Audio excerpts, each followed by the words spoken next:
राम जी के मंदिर में जाएंगे तो राम जी का श्रृंगार केवल पंडित जी करेंगे, या राम मंदिर के जो पंडा होंगे वो करेंगे। देवी के मंदिर में जाओगे तो देवी जी का श्रृंगार पंडित जी करेंगे, या जो वहां पर मठाधीश पीठाधीश जो होंगे वो करेंगे। कृष्ण मंदिर में जाएंगे तो उनका श्रृंगार भी भगवान पंडित ही करेंगे, या वहां का जो पंडा होगा वो करेगा। पर पूरी दुनिया में केवल एक देव महादेव ही एक ऐसे हैं कि जिस मंदिर में जाओ लोटा भर के पानी चढ़ाओ और तुम्हारी मर्जी पड़े जैसा श्रृंगार करिए। शंकर कहीं भेदित नहीं है, शिव कहीं भेद नहीं।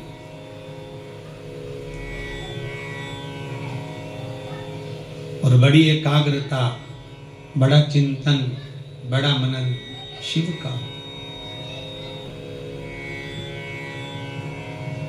सब दूर जाकर झोली फैलाकर कहना पड़ेगा कि हमको ये दे दीजिए।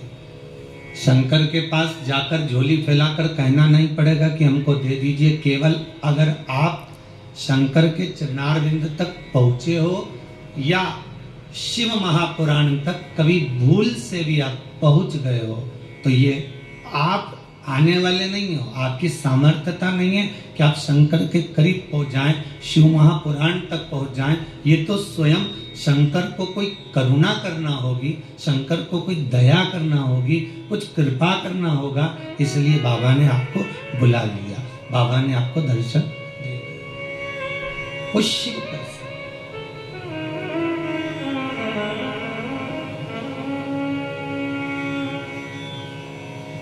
शंकर के दरवाजे पर जाकर कुछ मांगना भी मत, वो तो खुद दे देगा। बस जाकर बोल देना कि बाबा ऐसी बात है।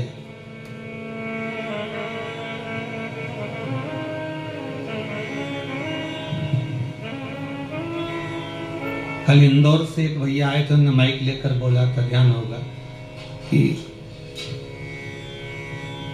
उन्होंने माइक लेकर उसको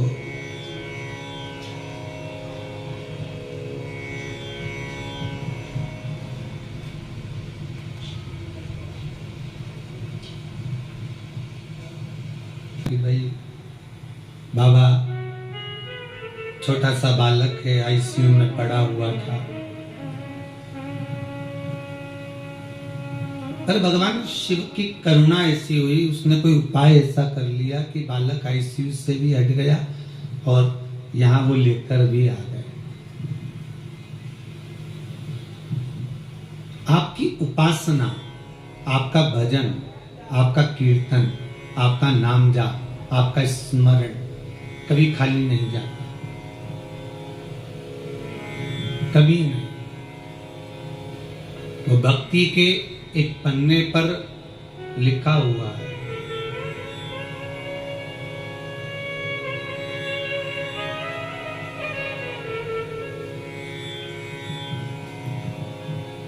देवराज नामक का ब्राह्मण शिव महापुराण की कथा कहती है। 24,000 श्लोक इस शिव पुराण में है, 12 खंड हैं, 7 संहिता है। उसमें देवराज का जो चरित्र है, जो देवराज पहले तो सत्कर्मी था, भजनावली था, भगवान की भक्ति में डूबा हुआ था, भगवान का स्मरण में डूबा हुआ था, भगवत नाम में डूबा हुआ था। पर वही देवराज भगवत कर्म से वंचित हो गया केवल संगत के कारण। निवेदन है, ताली, थाली और प्याली, ये 3 मित्र मनुष्य को बर्बाद कर देते हैं।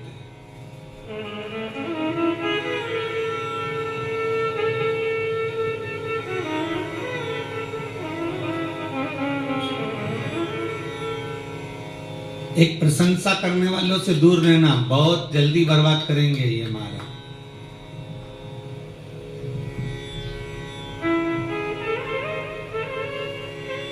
बहुत जल्दी हरा सकते हैं आपको। फिर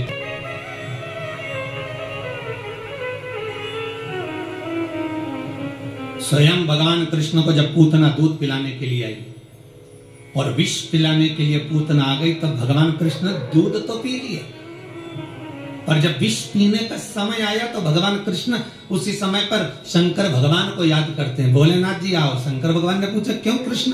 कन्हैया जी कहते हैं दूध तो मैं पी सकता हूं पर विष पीना मेरी सामर्थ्यता नहीं है, इसलिए आप मेरे गले में आकर बैठ जाओ। भगवान शंकर भगवान कृष्ण के गले में आकर बैठ गए और सारा विष पूतना का पी गए। स्तनों का जो विष था जब शंकर भगवान पिए तो शंकर भगवान को भी चक्कर आ गए। चक्कर आकर नीचे की ओर भगवान गिरे। तब भगवान कृष्ण को लगा करूं क्या? भगवान ने एड़ी का प्रहार करा और मानसी गंगा को प्रकट करा। गंगा का जल शंकर भगवान पर चढ़ाया, तब जाकर भगवान शिव के चक्कर मिटे। इसलिए आज भी उस मंदिर का नाम चकलेश्वर महादेव है।